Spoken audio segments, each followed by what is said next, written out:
4위와 1위입니다. 오늘 뉴스탑10은 먼저 민주당 안으로 들어가 보겠습니다. 오늘요, 대의원의 투표 비중을 낮추고 권리당원의 투표 비중을 높이는 내용의 당헌 개정안이 의결이 됐습니다. 이걸 기억하시겠지만 비명계는 개딸의 권한 키우는 건 아니냐 이렇게 계속 비판해 왔었는데요.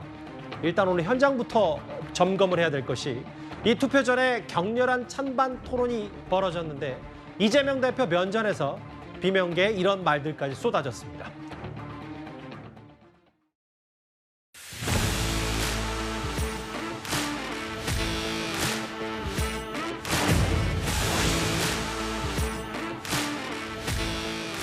김은경 혁신이 어떻게 생각하십니까? 1호가 뭐였습니까? 불체포 특권을 포기하겠다 하겠습니다. 우리 이재명 당대표부터 그렇게 하셨습니까? 우리 당에서 일어나고 있는 비합리적이고 도저히 국민들이 볼 때 상식적으로 납득이 안 되는 일들을 말을 하면 어떤 대우를 받습니까? 지역위원회에 와서 프랭카드 펼치고 죽여버리겠다. 당에서 나가라. 이런 당입니다. 직접민주주의가 가졌던 폐해가 로마 역사부터 해서 너무나 많이 봐왔기 때문입니다. 그거는 도저히 안 되겠다. 직접민주주의가 특히나 정치 권력과 결합할 때 그것은 완전히 포퓰리즘과 일치화될 때 독재 권력이 된다라고 하는 것. 우리는 그 경험을 최근에도 봤습니다. 나치 그리고 정당에서도 봤습니다. 황교안 자유한국당 대표와 태극기 부대와의 결합. 총선에 패배했습니다. 우리가 지금 가려고 하는 그 꼴은 바로 그 모습을 닮아가고 있다라고 생각합니다.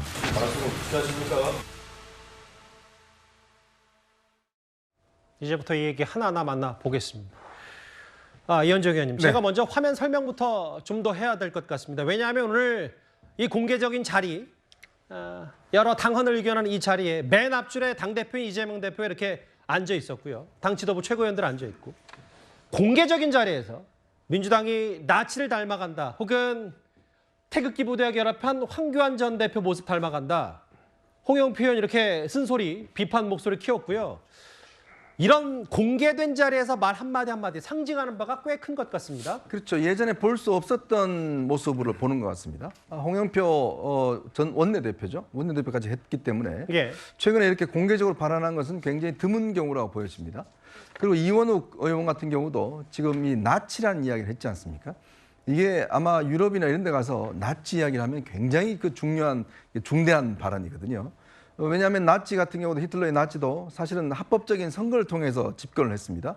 근데 그 이후에 결국 다른 당을 다 없애버리고 결국 독재 체제로 갔지 않습니까? 예. 바로 그걸 이제 비유하는 것이죠. 지금 뭐냐면 이재명 대표가 합법적인 방법으로 당 대표가 됐습니다만은 지금 하고 있는 것들이 보면 결국 반대자들을 다 어떤 면에서 보면 좀 몰아내는 이런 형태를 보이고 있기 때문에 아마 이재명 대표 면전에서 나치라는 이야기를 했는데 참 궁금합니다. 그때 이재명 대표는 뭘 하고 계셨는지 아마 보니까 휴대폰을 보고 있었던 걸로 보여지는데요.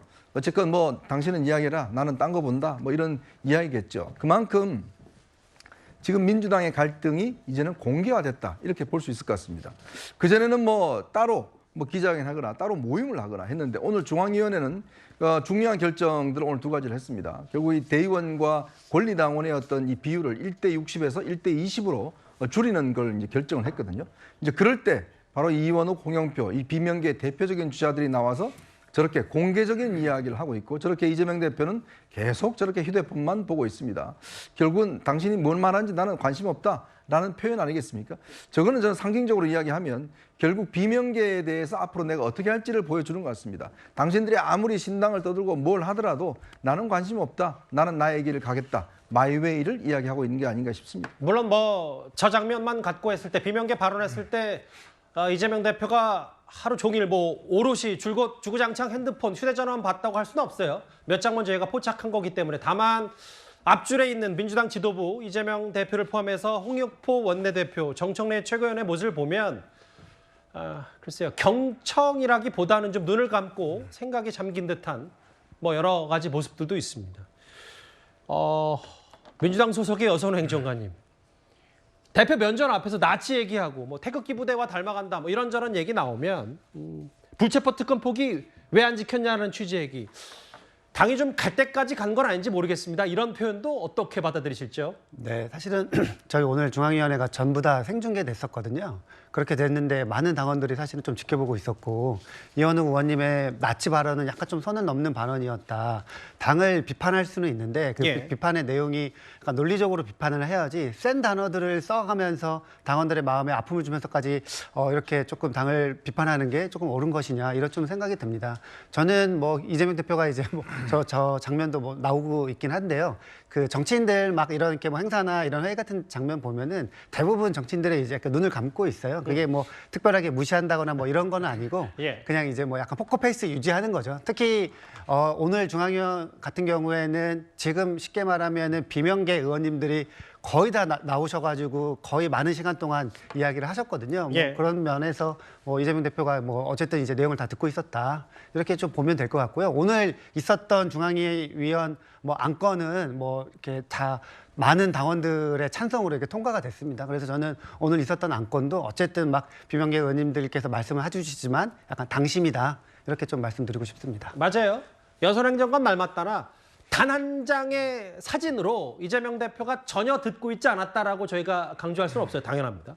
노동일 교수님. 다만 이제 오늘 전반적인 분위기, 발언 상당히 침체돼 있었고 아까 유튜브로 민주당 지지자들 혹은 뭐 여러 시민들이 볼 수 있게 생중계가 됐다고 하는데 최근에 뭐 분당, 탈당, 뭐 신당 얘기까지 겹쳐서 이런저런 얘기를 안 할 수가 없습니다. 글쎄요. 이재명 대표의 이제 특기가 동문서답 내지 묵묵부답이죠. 그런데 저렇게 정말 앞에 나와서 본인들의 어떤 의사표시를 하는 사람들의 앞에 놓고 저렇게 휴대전화를 보거나 눈 감고 있거나 하는 것은 그건 무시하는 태도죠. 완전히. 묵묵부답도 아니고. 오늘 얘기했던 게 첫 번째가 이런 권리당원 비중을 높이는 거 이런 거 하고 또 불체포 특권을 왜 포기하지 않았느냐. 포기한다고 공언해놓고 이런 얘기 아니었습니까? 그럼 뭔가 그에 대해서 답변이 있어야죠. 지도부에 대표든 뭐 누구든 간에. 저는 대의원과 권리당원 비중을 바꿀 수 있다고 생각합니다. 예. 뭐 대의원 제도 또 뭐 이거 대의민주주의 제도 이건 얼마든지 가능하지만 1대 60이라는 그 비중은 너무 과도할 수 있거든요. 가중치를 두는 것은 있을 수 있지만 그러니까 그런 걸 얼마든지 바꿀 수 있다는 얘기입니다. 그러나 지금 저런 데 의문을 가지고 있는 사람들은 왜 이런 행동을 하냐 이게 중요한 거 아니겠습니까? 그렇다면 대표가 얘기를 해야죠. 왜 이런 지금 변경을 시도하는지에 대해서 그런 시기와 의도에 대해서 의구심을 가지고 있는 사람들한테 대답을 하는 것이 저런 의미 있는 거 아니겠습니까? 예. 그냥 뭐 본인들은 너는 얘기해라 나는 눈 감고 있겠다 나는 무시하겠다 이렇게 하는 태도를 보이는 건 경청한 태도가 아닌 거죠. 저 사진을 보아도 조금 전에 나온 사진 보면 정청래 의원, 홍익표 의원 같은 경우는 그 발언한 사람들 쳐다보고 있고 경청하고 있지 않습니까? 그런 다음에서 본인의 생각을 얘기하는 것이 필요한 것이지 저렇게 다른 사람들은 저걸 쳐다보고 있고 그걸 보는데 완전히 무시하는 그런 것들은 쌍방향 소통이 아닌 것이고 본인이 아무리 소통하겠다고 해도 저는 정말 무시하는 태도고 그리고 불체포 특권에 대해 뼈아픈 얘기 아닙니까? 그렇다면 왜 내가 그것을 불체포 특권 이걸 포기하겠다고 공약을 해놓고 공언을 해놓고도 국회 앞에서 국회의원들 앞에서 국민 앞에서 얘기해놓고도 왜 부결시켜달라고 했는지 그에 대한 해명이 있어야 할 거 아니겠습니까? 근데 저런 태도는 정말 저건 소통을 자꾸 강조하지만 소통을 강조하는 것에 진정성이 없다. 예. 이렇게밖에 볼 수 없는 거죠. 사실 저 자리의 본질은 이거였어요. 정혁진 변호사님. 여기 보면 비명계에서는 이거 다 개딸들 입김 세지게 하는 그러니까 이재명 대표 사당화로 가는 그런 절차들 아니냐라고 비판했던 게 이제 권리당원 대 대의원의 표 반영 비율을 20대 1 미만으로 줄여서 권리당원들의 목소리를 키우자 이런 거였는데 일단 그 부분이 통과가 된 것 같고요. 어떻게 평가하시겠습니까? 일단 저렇게 해가지고 목표가 무엇이겠습니까? 비명계는 다 제외하고 친명계만 국회의원이 될 수 있도록 민주당이 국회의원이 될 수 있도록 하겠다는 거 아니겠습니까? 결국은 친위 체제를 강화하겠다라고 하는 건데 제 생각에는요. 이미 민주당의 당원은 누더기예요. 제가 언제부터 그렇게 생각을 했냐면 예. 민주당 당원 80조가 부패 연루자에 대한 제재거든요. 그런데 지금 민주당 당원으로는 부패 연루자에 대해서 제재할 수가 없도록 되어 있다고 저는 생각을 하는 게 왜 그러느냐. 그 당원에 보면은 부정부패를 명확하게 정의하고 있습니다. 어떤 게 부정부패냐. 뇌물, 불법 정치자금 수수 이런 게 그 부패라고 부정부패라고 해놓고 그런데 이렇게 부정부패로 기소돼서 재판을 받고 있는 당직자가 그 직무를 계속하는 것을 지금 허용하고 있지 않습니까? 그것도 뭐 보통 당직자입니까? 당 대표인 사람도 이렇게 부정부패로 연루돼서 일주일에 2번씩이나 재판받고 있어도 계속 당 대표할 수 있게끔 만들어놨다. 이런 당원이 어떻게 제대로 된 당원 그 정당의 당원이라고 할 수 있겠는가? 저는 그런 생각이고요. 예. 그렇기 때문에 민주당이 이 지경인데 그와 같은 당 대표의 친위 부대를 강화하는 쪽으로 당원이 개정된다고 한들 그게 뭐가 놀랄 만한 일인가 저는 그런 생각이 들고요. 민주주의가 타락하면 그때부터는 민주주의가 아니고요. 뭐가 되냐면 중우 정치가 되는 건데 당내에서 이미 최악의 상황 그 단어라고 할 수 있는 나치라는 단어까지 나왔다라고 하는 것은 이미 민주당이 더 이상 민주당이 아니고 그냥 더불어 중우당 이렇게 표현되는 것이 맞지 않을까 저는 그런 생각이 듭니다. 예. 물론 뭐 이번 그 당원 개정에 대한 순기능도 분명히 있을 텐데 비명계에서는 이게 앞으로 이재명 대표 입김이 더 세질 수밖에 없는 구조가 됐다. 이런저런 의견들이 지금 엇갈리고 있거든요.